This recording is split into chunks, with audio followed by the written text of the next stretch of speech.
Dear student, today we will discuss about chapter number 6, superposition of wave. In this superposition of wave, we discuss amplitude of resultant wave produced due to superposition of wave. Amplitude find करायचा आहे आपल्याला resultant wave चा. What is meant by resultant wave? First of all, here we have to take this is first wave. Amplitude of this first wave is a1 and its displacement y1. Again we take another wave of amplitude a2 and its displacement y2. इथं आपण सगळ्यात अगोदर पहिली wave घेतलेली आहे. पहिल्या वेव्हचा amplitude a1 displacement y1, second वेव्हचा एम्प्लिट्यूड a2 डिस्प्लेसमेंट y2. त्यानंतर नेक्स्ट बघा, फर्स्ट वेव्ह साठी मी काय करतोय, फ्रीक्वेंसी n कन्सिडर करतोय. सेकंड साठी n means here frequency of both waves are same but amplitude is different and phase also different. Okay, first point, consider the two waves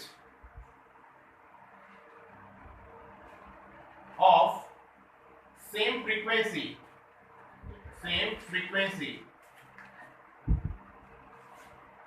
different amplitude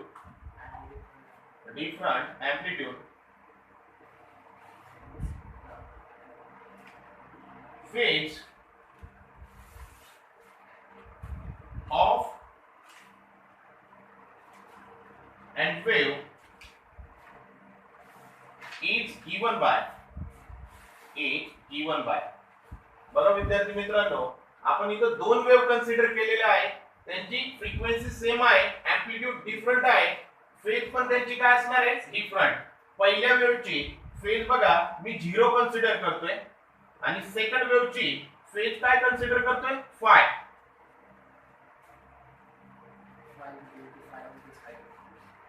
The displacement of first wave is given by the displacement of first wave is y1 is equals to a1 sin omega t. Equation first, the displacement of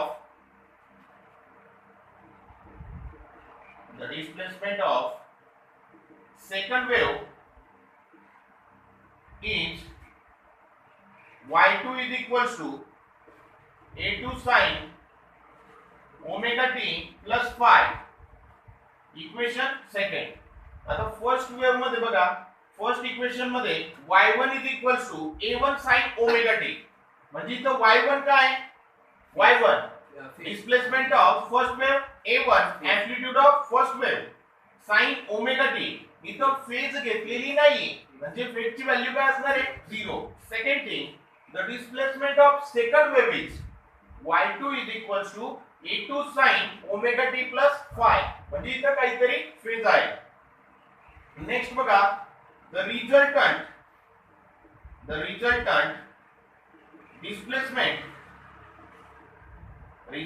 displacement y of both waves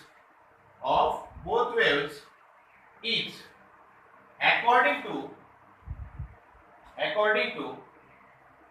superposition of two waves, y is equals to y1 plus y2.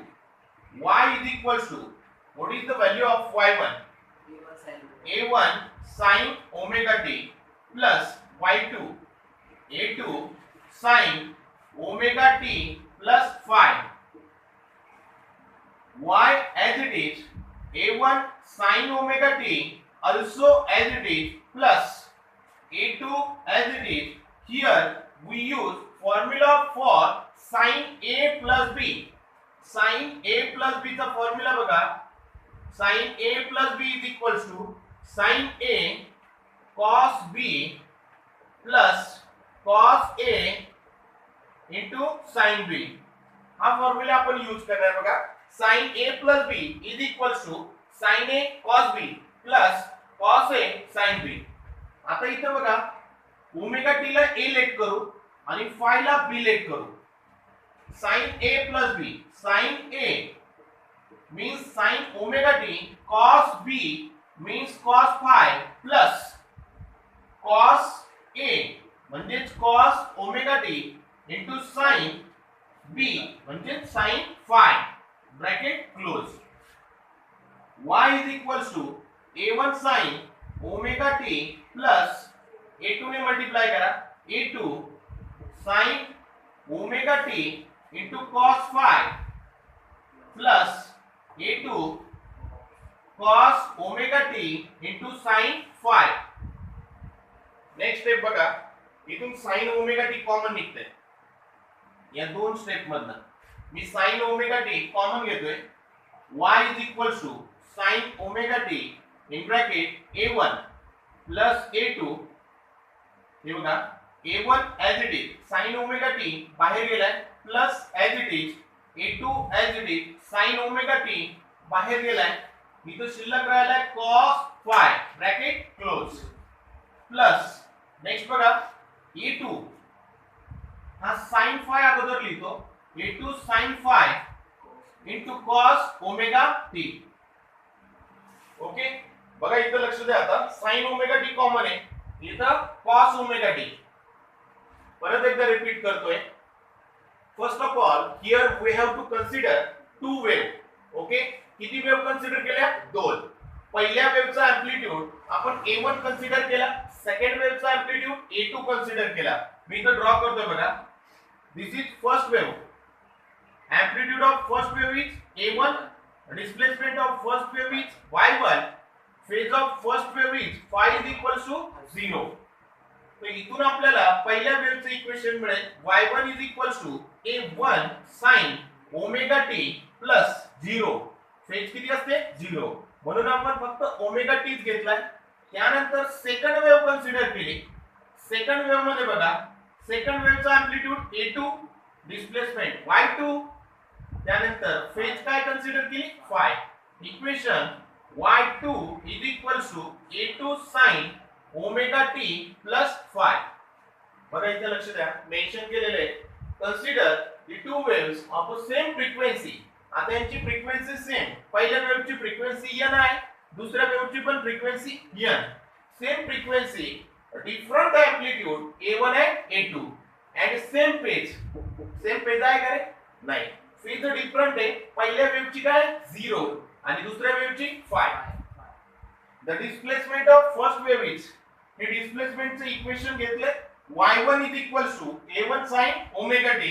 Second wave साठी बघा y2 is equals to a2 sin omega t plus phi. त्यानंतर या दोन्ही equation साठी resultant according to principle of superposition of wave y is equals to y1 plus y2. y as it is y1 ची value put केली y2 ची value put केली. y as it is इथं बघा a1 sin omega t तसाच a2 पण तसाच. sin a plus b sin a plus b चा formula sin a cos b plus cos a into sin b. Next step बघा a1 sin omega t as it is a2 ने multiply केलं पूर्ण ब्रॅकेटला काय मिळेल a2 sin omega t cos phi plus a2 cos omega t sin phi. Next step बघा या दोन्ही step मधनं इथून sin ओमेगा टी कॉमन घेतलाय. शिल्लक राहील a1 प्लस a2 आणि cos phi प्लस इथं बघा इथं प्लस काय केलंय a2 हा काय a2 as it is. त्यानंतर sin phi अगोदर राईट केलाय नंतर cos ओमेगा टी. आता पुढची स्टेप बघा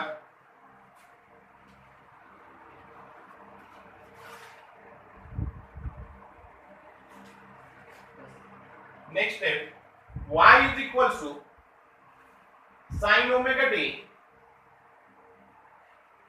in bracket a1 plus a2 cos phi plus a2 sin phi cos omega t. आता मी काय लेट करतोय बघा, हा जो a1 plus a2 cos phi आहे ना, याला लेट करतो. Let a1 plus a2 cos phi is equals to cos, बोला काय लेट करता येईल याला? cos कुठला अँगल लेट करता येईल? पाठीमाग आपण एसएचएम मध्ये बघितलं होतं, ऑसिलेशन चॅप्टर मध्ये आपण cos डेल्टा घेतलं होतं. काय घेतलं होतं? cos delta. आठवतंय का? मग इथं काय घेऊ शकतो आपण? r cos theta 1. चालेल? थीटा 1 अल्फा 1 घेऊ शकता. सेकंड थिंग बघा, नेक्स्ट आहे, आता याला लेट करतोय मी, a2 sin phi. a2 sin phi याला लेट करतोय. r sin थीटा 2 लेट करतोय. डिपेंड आहे, तुम्ही काही पण करू शकता. इथं डेल्टा डेल्टा लेट करू शकता, थीटा थीटा, किंवा मग डेल्टा लेट केलं तरी चालेल. इथं पण डेल्टा लेट करतो, काही प्रॉब्लेम होणार नाही.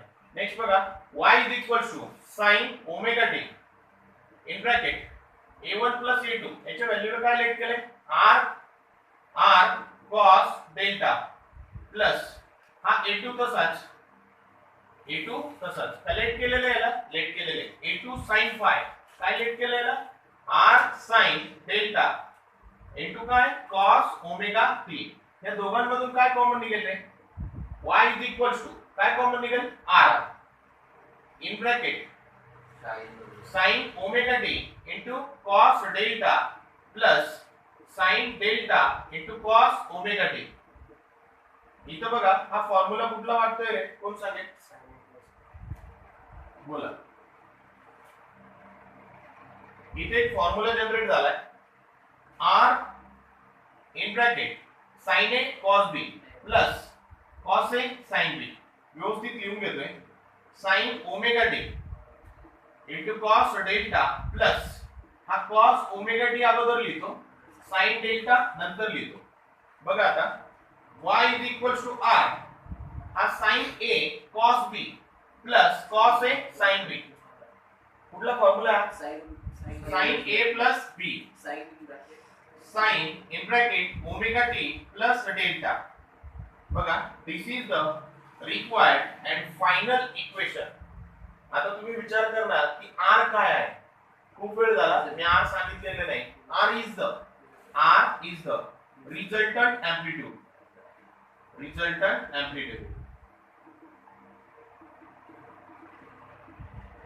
तुम्ही इथं कॅपिटल A पण घेऊ शकता. ओके, आता नेक्स्ट आहे बघा, आपल्याला रिझल्टंट एम्प्लिट्यूड कॅल्क्युलेट करायचं. How to calculate resultant amplitude? आता रिझल्टंट एम्प्लिट्यूड कॅल्क्युलेट कसा करणार? इथे बघा, इक्वेशन मी 3 आणि 4 देतोय. काय देतोय? 3 आणि 4. रिझल्टंट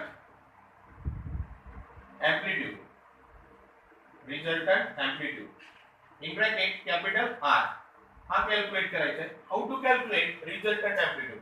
बघा, squaring and adding equation 1 and 2. Squaring and adding equation 1 and 2. आता बघा, फर्स्ट इक्वेशनची राइट हँड साइड ही घेतोय, म्हणजेच काय ना, r square cos square delta plus r square sin square delta is equal to पहिल्या इक्वेशनची left hand side a1 plus a2 cos phi ब्रॅकेटचा square plus a2 sin phi ब्रॅकेटचा स्क्वेअर. मी परत एकदा रिपीट करतोय, how to calculate resultant amplitude. आता इथे इक्वेशन बघा, 3 आणि 4 घेतलेले आहेत, म्हणजे स्क्वेअरिंग अँड ऍडिंग इक्वेशन आपल्याला इथे काय घ्यावं लागेल? 3 and 4 घ्यावं लागेल. काय घ्यावं लागेल? 3 and 4. आता इक्वेशन नंबर 3 मध्ये बघा, इक्वेशन नंबर 3 ची कुठली साइड घेतली?